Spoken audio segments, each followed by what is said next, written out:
પાંચ માટે પૈસો વાપરવો. ભગવાને આપ્યો હોય, જેને ન આપ્યો હોય એને તો ક્યાં બિચારાને વિચારવાનું છે, પણ જેને ઈશ્વરે પૈસો આપ્યો હોય તો ભાગવત એવું કહે છે કે પાંચ વસ્તુ માટે પૈસો વાપરવો. શેની માટે?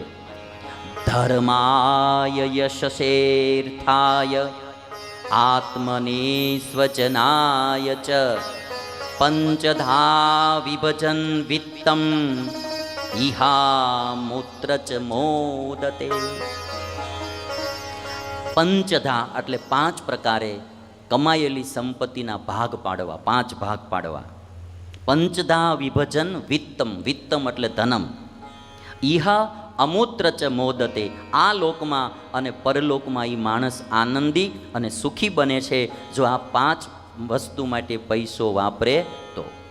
અને પાંચ માટે વાપરવાની વાત કીધી, એમાં સૌથી પહેલું શું બતાવ્યું? ધર્માય. ધર્મની માટે રૂપિયો વાપરવો, ધર્મની અભિવૃદ્ધિ માટે. કારણ કે કેવલ ભૌતિક વિકાસ એ માણાને સુખી નહીં કરે, સાથે ધર્મ પણ હોવો જોશે, સાથે પ્રામાણિકતા પણ હોવી જોશે. હું આ સદ્ધામમાં રોજ સવારે યજ્ઞ એટલા માટે કરું છું કે આ સદ્ધામમાં ભણવા આવનારો બાળક સારો ડૉક્ટર તો બને, પણ સાથે સાથે અબ્દુલ કલામ જેવો પ્રામાણિક માણા પણ બને, નીતિવાન માણસ બને, ધાર્મિક બને, સારો ભગવાનનો ભક્ત પણ બને, માતૃપિતૃ ભક્ત બને, દેશભક્ત બને, પ્રભુ ભક્ત બને, સારો એન્જિનિયર બને, સારો ડૉક્ટર બને, સારો વકીલ બને, સારો શિક્ષક બને. આપણે તો ઈશ્વરને પ્રાર્થના કરીએ, અને ઈશ્વર જ્યારે એ પ્રાર્થના દિલથી કરેલી સાંભળે તેથી આપણને ખબર ન પડે એમ ભગવાન કામ પણ કરે. એક સારો ડૉક્ટર કેટલા પેશન્ટનું ભલું કરે ભાઈ. એક સારો ડૉક્ટર, એક સારો શિક્ષક કેટલા વિદ્યાર્થીઓના ભવિષ્ય ઉજળા કરી નાખે. હે ભાઈ, કેટલા કેટલા કેટલા વિદ્યાર્થીઓના ભવિષ્ય ઉજળા કરે. એક સારો પ્રામાણિક જજ, હા, કેટલા માણસોને ન્યાય આપી દે ભાઈ. હા, એક સારો વકીલ, એક સારો જજ, એક સારો નેતા બન્યો હોય, અહીંયા સદ્ધામમાંથી એવો દેશભક્ત નેતા બન્યો હોય, આખા રાજ્યનો કે આખા દેશનો પણ ભલું કરી શકે. અને એટલા માટે ભૌતિક વિદ્યાની સાથે એનામાં જેમ હમણાં આપણે વાત કરીને કે એનામાં સ્પિરિચ્યુઆલિટી આવે, અને હા, એ રિલિજિયસ બને, હા, એ વર્ચ્યુઅલ બને, ગુણિયલ બને.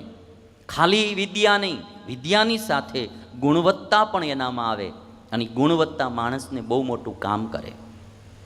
એવા વિદ્યાર્થીઓ આ તમને બધાને બી હું આ સાધુ મારી હામાં બેઠા ને બધાને કહું છું કે બાકી નહીંતર આપણે સદ્ધામ ચલાવવાની કોઈ જરૂર નહીં. આપણાથી દેશની સમાજની આના દ્વારા સેવા થાય એવા માણા તૈયાર કરવા, નહીંતર બંધ કરી દેવું સારું. હા, સ્કૂલો તો બાકી બધું ચાલતી જ હોય, માણાનું ઘડતર થવું જોઈએ. હા, શું થવું જોઈએ? માણાનું ઘડતર. વિદ્યા તો આવે આવે ને આવે જાય ક્યાં? હા, વિદ્યા તો સંયમી પુરુષ હોય, સારા હોય એટલે વિદ્યા તો આવે જ. એટલા માટે પહેલું ધર્મની માટે. ધર્મ હશે તો માણસ કોઈનું શોષણ નહીં કરે. ધાર્મિક માણસ કોઈ દિવસ કોઈનું શોષણ ન કરે. ધાર્મિક માણસ કોઈ દી કોઈની હારે અન્યાય ન કરે. ખરો ધાર્મિક માણસ કોઈની ઉપર ઉપકાર કરશે ને તો કોઈ દી સંભળાવશે નહીં, કોઈને કહેવા માટે નહીં કરે. એકદમ સતકર્મ કરે ઓર ચૂપ રહે, આવું એનું ધાર્મિક માણાનું જીવન હોય. એટલે ધર્મની અભિવૃદ્ધિ માટે પણ ધન વાપરવું જોઈએ. આજે મારે લંડનથી એક ભાઈ, ઉમંગભાઈ ને, ઉમંગભાઈ ઠક્કર, હવે આપણે તો કોઈ દી મળ્યા બી નથી, એ રહે છે લંડન. આ કથામૃતમ કથા સાંભળીએ છે તો કે છે કે સ્વામી મારે આમાં પણ કંઈક વાપરવું છે અને ધર્મને અર્થે આ કાર્ય કરવું છે. ધર્મને માટે પૈસો વાપરવો, જેને ઈશ્વરે આપ્યો હોય એને. બીજું યશ છે, યશ માટે રૂપિયો વાપરો. પોતાનો યશ વધે ને એવા કાર્યો કરવા. એટલે આ સામાજિક કાર્યો થઈ ગયા. ધર્મના કાર્યમાં યશની પણ આશા ન રાખવી.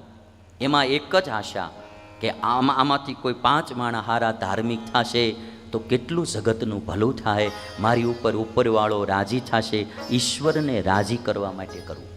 રૂડાબાઈ, તમે અડાલજની વાવ જોઈ હોય અમદાવાદ પાસે, અને એ રૂડાબાઈ રૂડા કામ કરતા રાણી હતા. એ રૂડા કામ કરતા, હારા કામ કરતા એટલે એનું નામ રૂડાબાઈ પડી ગયેલું. અને એની વાવ ગળાવેલી, આવીને બાર લેખ લખાયો કે આ વાવ હું મારા યશ માટે નહીં, મારા નામ માટે નહીં, મારી કીર્તિ માટે નહીં, આ વાવમાં કોઈ ભગવાન કે ભગવાનના સત્પુરુષ નાય તો મારા જીવનું કલ્યાણ થાય એટલા માટે હું આ વાવ ગળાવું. આ ધર્મને માટે વાપરેલું કહેવાય. શું? ધર્મની માટે. અને એ વાવની કાંઠે સ્વામિનારાયણ ભગવાન અને નંદ સંતો આવ્યા. નિષ્કુળાનંદ સ્વામી પાણી ભરીને બહાર આવ્યા અને લેખ વાંચ્યો. સ્વામિનારાયણ ભગવાનને કહ્યું કે પ્રભુ આવો લેખ લખ્યો છે અહીંયા. સ્વામિનારાયણ ભગવાન કે તો આપણે જરૂરી વાવમાં નાહવું પડશે. સ્વામિનારાયણ ભગવાન અને સંતો એ વાવમાં નાહ્યા. અને એ રૂડાબાઈ એને બીજો જન્મ મળેલો ધરમપુરના કુશલ કુંવરબાઈ. આ સ્વામિનારાયણ સંપ્રદાયમાં બનેલો ઇતિહાસ એ ધર્મપુરના સુરતથી તમે આગળ જાઓ મુંબઈ એટલે વચમાં ધરમપુર આવે. ધરમપુરના એક રાણીબાઈના કુશલ કુંવરબાઈ. અને એમણે સ્વામિનારાયણ ભગવાનને ધરમપુર તેડાવ્યા આજથી 200 વર્ષ પહેલાં. અને સ્વામિનારાયણ ભગવાનને કે મારું રાજ્ય આખું હું તમને સમર્પિત કરી દઉં. એને કલ્યાણ સિવાયની કોઈ લગ્ન જ નહોતી. હા, એવા સંતોનો મહારાજનો એને યોગ થયો. એમણે એક મુગટ સ્વામિનારાયણ ભગવાનને પહેરાવ્યો. આજે પણ એ મુગટ વડતાલમાં હાજર છે. એ મુગટ એટલે તમને જો આ દર્શન થાય, હા, એ મુગટ વડતાલ મંદિરમાં આજે પણ એ કુશળ કુંવરબાઈ ધરાવેલો છે ધરમપુરના. એક કલ્યાણને માટે, આત્મકલ્યાણ માટે જે કાર્ય કરવું એ ધર્મ માટે વાપરેલું ધન કહેવાય. એટલે ભાગવત બોલે ધર્મ માટે ધન વાપરવું, બીજું યશ માટે વાપરવું. કોઈ સામાજિક કાર્યો માટે તમે સારા કાર્યો કરો, એમાં લોકોમાં તમારો યશ ફેલાય કે બહુ સારા સજ્જન માણસ છે, એણે આવું કાર્ય કર્યું, એણે આવું કાર્ય કર્યું, એવું તો યશ માટે કાર્ય પૈસો વાપરો. બીજો ભાગ.